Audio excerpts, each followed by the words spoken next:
Allahabad high court से संभल में मस्जिद पक्ष को झटका लगा है। मस्जिद और बारात घर ध्वस्तीकरण मामले में रोक लगाने से इनकार कर दिया गया है। मस्जिद कमेटी ने जमीन के दस्तावेज पेश किए थे। याचिका में मस्जिद, बारात घर और अस्पताल के खिलाफ ध्वस्तीकरण पर रोक लगाने की मांग की गई थी। कोर्ट ने इस आदेश के साथ याचिका को खारिज कर दिया। राज्य सरकार के अपर महाधिवक्ता मनीष गोयल ने सरकार का पक्ष रखा।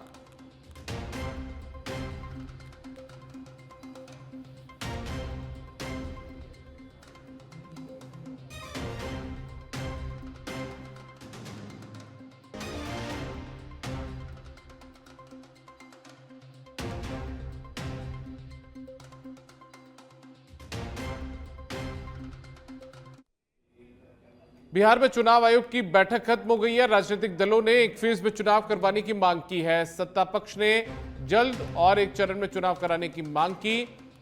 चुनाव आयोग की ओर से बिहार विधानसभा चुनाव की तारीखों की घोषणा जल्द होने की उम्मीद है। अंतिम मतदाता सूची के प्रकाशन के बाद मसौदा सूची से कई मतदाताओं को हटाया गया है।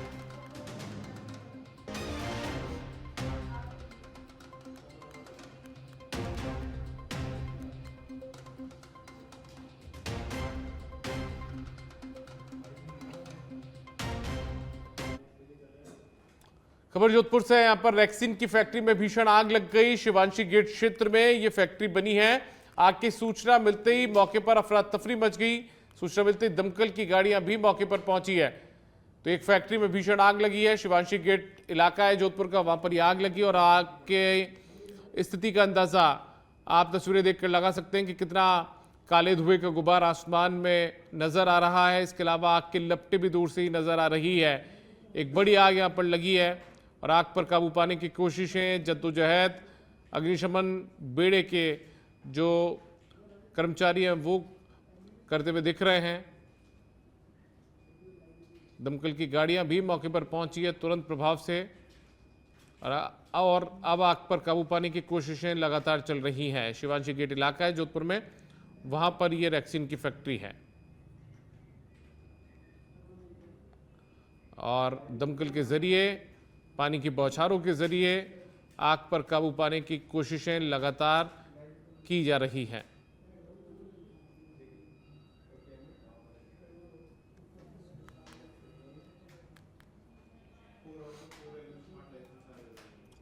खबर दिल्ली से। प्रधानमंत्री नरेंद्र मोदी ने कौशल दीक्षांत समारोह में युवाओं से जुड़ी 62,000 करोड़ रुपए से ज्यादा की योजनाओं की शुरुआत की। इस कार्यक्रम से बिहार समेत देश भर की 200 आईटीआई के छात्र भी जुड़े। पीएम मोदी ने कहा कि आज का समारोह इस बात का प्रतीक है कि आज का भारत कौशल की कितनी प्राथमिकता देता है, कौशल को कितनी प्राथमिकता देता है। आज देश भर के नौजवानों को शिक्षा और कौशल विकास की 2 बड़ी योजनाएं लॉन्च की गई हैं। पीएम सेतु योजना की शुरुआत हुई है, इससे आईटीआई को अपडेट किया जाएगा। उन्होंने कहा कि कर्पूरी ठाकुर को जननायक सोशल मीडिया पर ट्रोल करने वाली आर्मी ने नहीं बनाया, उन्हें जनता ने बनाया। उन्होंने कहा कि आजकल कुछ लोग जननायक टाइटल को भी चोरी करने में लगे हैं। बिहार के लोगों को चौकन्ना रहने की जरूरत है।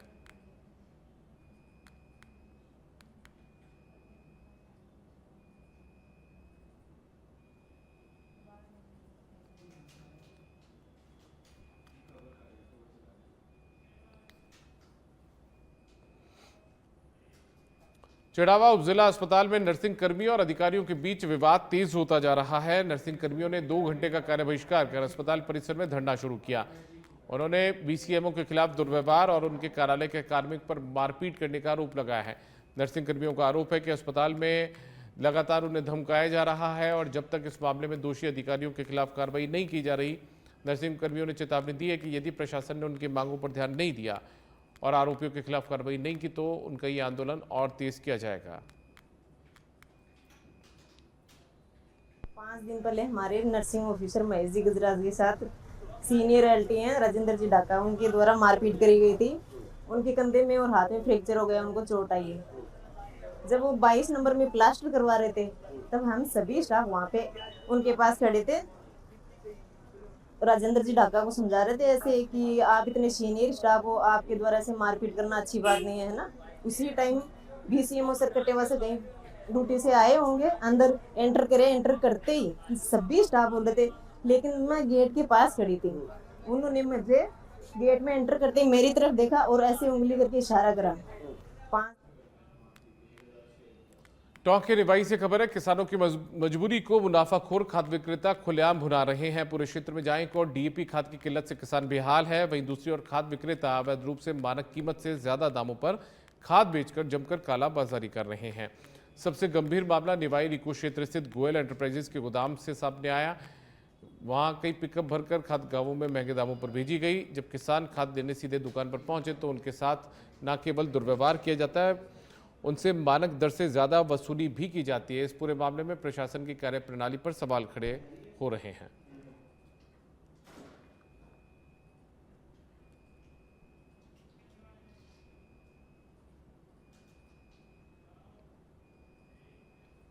बांसवाड़ा से खबर है, यहां पर रतलाम रोड के पास 5 नंबर क्षेत्र में बड़ा हादसा होते होते टल गया। एक बाइक सवार को बचाने के प्रयास में तेज रफ्तार ट्रॉला पलट गया।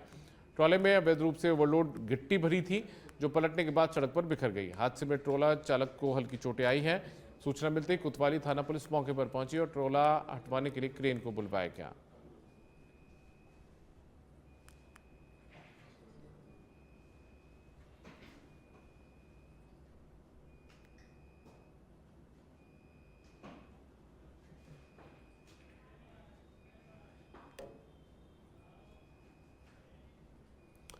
जयपुर में इंटर लॉ कॉलेज प्रतियोगिता 2025 का आयोजन the district advocates bar association Jaipur और अपेक्स यूनिवर्सिटी की ओर से प्रतियोगिता का आयोजन किया गया, जिसका उद्घाटन जस्टिस अशोक कुमार जैन ने दीप प्रज्वलित कर किया, जिसमें देश भर से लॉ स्टूडेंट शामिल हो रहे हैं।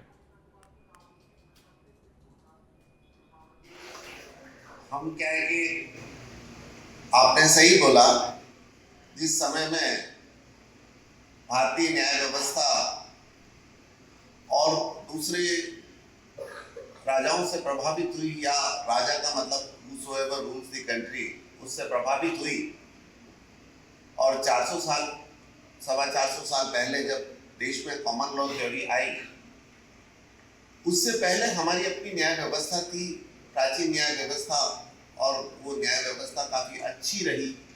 इसमें कोई संशय नहीं है, इसमें कोई विवाद नहीं है। 2023 में 2023 में भारत की संसद ने 1872 के अंदर बने हुए इंडियन एविडेंस एक्ट को रिपील करके भारतीय साक्ष्य अधिनियम डीएसए जिसको हम बोलते हैं, वो लेकर आए। उसमें कई सारे सेक्शंस रीअरेंज किए, बहुत सारे प्रोविजंस नए किए। आप सब लोगों के लिए वो रिसर्च का विषय हो सकते हैं, आप लोगों के लिए उनको पढ़ने के लिए और उनमें जानने और समझने के लिए। केवल ये नहीं कि कंपैरेटिव सेक्शन या कॉरस्पॉन्डिंग सेक्शन देख के आप उसको काम चला लें, कुछ उसमें परिवर्तन है। आप राजस्थान में हुई बारिश से प्रदेश को राहत तो मिली है, लेकिन नागौर अजमेर जयपुर हाईवे पर 4 फुट पानी भी भरा हुआ है, जो प्रशासनिक लापरवाही कह सकते हैं या फिर इसे अनदेखी भी कहा जा सकता है। अमृतसर होते हुए जयपुर और दिल्ली को जोड़ने वाले मार्ग का पिछले 1 महीने से यही हाल है। इस रास्ते पर वाहनों की आवाजाही लगातार बनी रहती है। स्थानीय लोगों का कहना है कि इस हाईवे के पास ही फूल सागर तालाब है, लेकिन अधिकारियों के अनदेखी के चलते पुलिया को सड़क मार्ग के नीचे दबा दिया गया और नतीजा ये हुआ कि फूल सागर का पानी तालाब की वजह हाईवे पर जमा हो गया है। उनको तो पहले से पता था कि पानी काफी गहरा है, लेकिन जो बाहर से लोग आते हैं उनको पता नहीं रहता। उनको हम क्या है कि 5-7 लोग हैं जो वीडियो बनाते हैं, वीडियो के माध्यम से बता रहे हैं कि इस पे पानी काफी गहरा है, आप वाहन आ जा नहीं सकते। फिर भी कुछ लोग जाते हैं, वो उनकी मर्जी से चले जाते हैं, रास्ते में वाहन खराब हो जाते हैं, तो हम खुद उनको रोकते हैं या उनका वाहन पीछे खींचते हैं, गाड़ियां खराब हो जाती है। फिर क्रेन। नागौर से राजधानी को जोड़ने वाले इस नेशनल हाईवे पर पिछले 1 महीने से पानी के यही हालात है। सड़क नहीं, इसे दरिया कहा जाए तो कोई अतिशयोक्ति नहीं होगी। पिछले 1 महीने से इस इलाके के रहने वाले ग्रामीणों का भी यही कहना है कि प्रशासन के अधिकारी आते हैं और सिर्फ निगरानी और हिदायत देकर चले जाते हैं। समस्या का समाधान आज तक नहीं। लगभग 1 महीने से यही हालात हैं। इस मार्ग से निकलने वाले वाहन जब पानी में फंस जाते हैं तो ग्रामीण युवा उनके लिए भगवान साबित होते हैं और उन्हें किसी तरह से इस जल से निकाल देते हैं। लेकिन 1 महीने से नेशनल हाईवे के ये हालात आखिर कब तक इसी तरह रहेंगे, बना हुआ है इस वक्त का बड़ा सवाल। सच बेधड़क, अजमेर से कौशल जैन। अलवर में खेडली क्षेत्र के खुड़ियाना में 33 केवी जीएसएस शिलान्यास किया गया। भवनपुरा गांव में इंटरलॉकिंग सड़क के शिलान्यास से खुश महिलाओं और भाजपा कार्यकर्ताओं ने कठुमर विधायक रमेश खींची का स्वागत भी किया। इस मौके पर विधायक खींची ने जनसुनवाई की और जनसंपर्क भी किया। इस दौरान कार्यक्रम में मौजूद महिलाओं के आग्रह पर महिलाओं और कार्यकर्ताओं के साथ वो जमकर ठुमके भी लगाते हुए नजर आए। खबर जयपुर से, यहाँ पर एससीजी कैंसर हॉस्पिटल पर लापरवाही के आरोप लगे हैं। दरअसल 27 सितंबर को मरीज खिमराज चौधरी को अस्पताल में इलाज के लिए लाया गया था। उनकी गले की पाइप बदलवाने के लिए उन्हें अस्पताल लाया गया था। 2 माह पूर्व इसी अस्पताल से उनका कैंसर का इलाज हुआ था। मरीज के परिजन को मेडिकल से पाइप लेने के लिए भिजवाया गया। जब परिजन वापस वार्ड में पहुंचे तो खून ही खून बिखरा हुआ मिला। परिजनों के सवाल पूछने पर उन्हें बाहर निकालने का आरोप है। परिजन इस दौरान अस्पताल परिसर में ही धरने पर बैठ गए।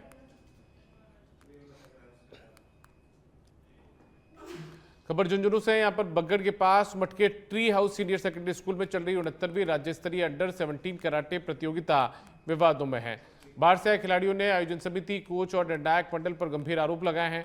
कहा कि झुंझुनू के खिलाड़ियों को विजेता बनाने के लिए राष्ट्रीय और राज्य स्तर पर मेडल जीत चुके खिलाड़ियों को जानबूझकर गलत निर्णय देकर हराया जा रहा है। खिलाड़ियों ने लिखित शिकायत भी दी, लेकिन बिना सुनवाई उसे निरस्त किया गया। 30 सितंबर से शुरू हुई इस प्रतियोगिता में प्रदेश की 73 टीमों ने भाग लिया है। खिलाड़ियों और कोचेस का कहना है कि अगर निष्पक्ष जांच नहीं हुई तो प्रतियोगिता का बहिष्कार कर आंदोलन करेंगे।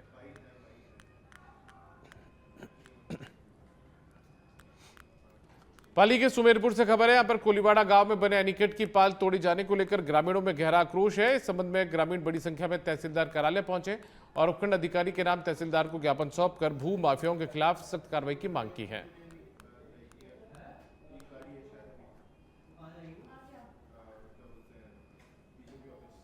छिंदवाड़ा में जो 2004-5 में जो एनीकट बना था, सरकारी खर्चे से बना था, नरेगा और पक्का का निर्माण भी हुआ था, जो कि भूमाफियाओं ने मिलकर तालाब की जो एनीकट की पहाड़ है वो पूरी ध्वस्त कर दी है, खत्म कर दी है। और वहाँ पर जो पशुधन के लिए पानी पीने का स्रोत और जो हमारे जो कुएं हैं आसपास में जो उनसे रिचार्ज होते थे वो भी उन्होंने तहस नहस कर दिया है। और जो गाँव का गवाई तालाब है वो एनीकट जो ओवरफ्लो होता था वो भी पानी पूरा गांव के तालाब में आता था। और गांव के पूरे जो कुएं हैं, हैंडपंप है, ट्यूबवेल है, उनसे।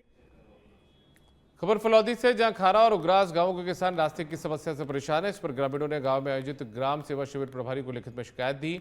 बताया कि खेतों के ठीक पास से गुजरते इस सड़क मार्ग तक पहुंचने में उन्हें लंबी दूरी तय करनी पड़ती है। अगर कटान रास्ता हो तो लंबी दूरी से बचा जा सकता है। ग्राम सेवा शिविर प्रभारी प्रेमरतन दबे ने बताया कि ग्रामीणों की समस्या के समाधान का पूरा प्रयास किया जाएगा। ये जो ग्राम पंचायत मुख्यालय पे हम आज जो ये शिविर है इसके अंदर हमने ज्ञापन दिया है। ज्ञापन के माध्यम से इसको खुलवाना चाहते हैं। 8 वर्ष बीत गए हमारे, आज दिन तक कोई कार्य नहीं हुआ। आज तो यहाँ कुछ भी नहीं हुआ, यहाँ अधिकारी लोग तो है ही नहीं, फिर शिविर लगाने का क्या मतलब रहा। ग्राम पंचायत उग्रास में आयोजित आज ग्रामीण सेवा शिविर में ग्रामीणों द्वारा गोचर भूमि और अन्य भूमि से अतिक्रमण हटाने हेतु ज्ञापन प्रस्तुत किया है, जो कि संबंधित विभाग को हमने फॉरवर्ड कर दिया है और शीघ्र ही जांच करवा के इनका निस्तारण करवा दिया जाएगा। ग्राम पंचायत आगे बढ़ते हैं। जैसलमेर में केंद्रीय संस्कृति एवं पर्यटन मंत्री गजेंद्र सिंह शेखावत एक दिवसीय प्रवास पर स्वर्णनगरी पहुंचे। मंत्री शेखावत के शहर स्थित सर्किट हाउस पहुंचने पर पुलिस की ओर से उन्हें गार्ड ऑफ ऑनर दिया गया। वहीं भाजपा के जिलाध्यक्ष दलपत हिंगड़ा और जिला मंत्री कंवरराज सिंह के नेतृत्व में भव्य स्वागत उनका किया गया। इस दौरान भाजपा पदाधिकारियों एवं कार्यकर्ताओं ने पुष्पमाला, दुपट्टा पहनाकर और पुष्प वर्षा कर उनका स्वागत अभिनंदन किया। और निगरानी समिति की बैठक, दिशा कमेटी की बैठक, जहां देश की सरकार और राज्य की सरकार द्वारा संचालित विभिन्न योजनाओं की समीक्षा और उनकी प्रगति के बारे में एक बार रिव्यू होता है, उस बैठक के निमित्त आज यहाँ आना हुआ है। क्योंकि कल मेरा जन्मदिवस था और सभी कार्यकर्ताओं ने उत्साह के साथ में जोधपुर में, जैसलमेर में, पोखरण में, राजस्थान भर में सब जगह अपने कार्यक्रम आयोजित किए थे। यहाँ भी कार्यकर्ताओं ने एक कार्यक्रम उसके लिए छोटा सा रखा था। मैं सब कार्यकर्ताओं को हृदयपूर्वक उसके लिए धन्यवाद देता हूँ, उनका अभिनंदन करता हूँ। भरतपुर में कफ सिरप पीने से 6 बच्चों की तबीयत बिगड़ने का मामला सामने आया है। पीड़ित ने बताया कि 2 हफ्ते पहले खांसी जुकाम की शिकायत पर बच्चों को जिला अस्पताल में दिखाया था, जिस पर डॉक्टर ने कफ सिरप दी थी। पिलाने के बाद बच्चों की तबीयत बिगड़ी।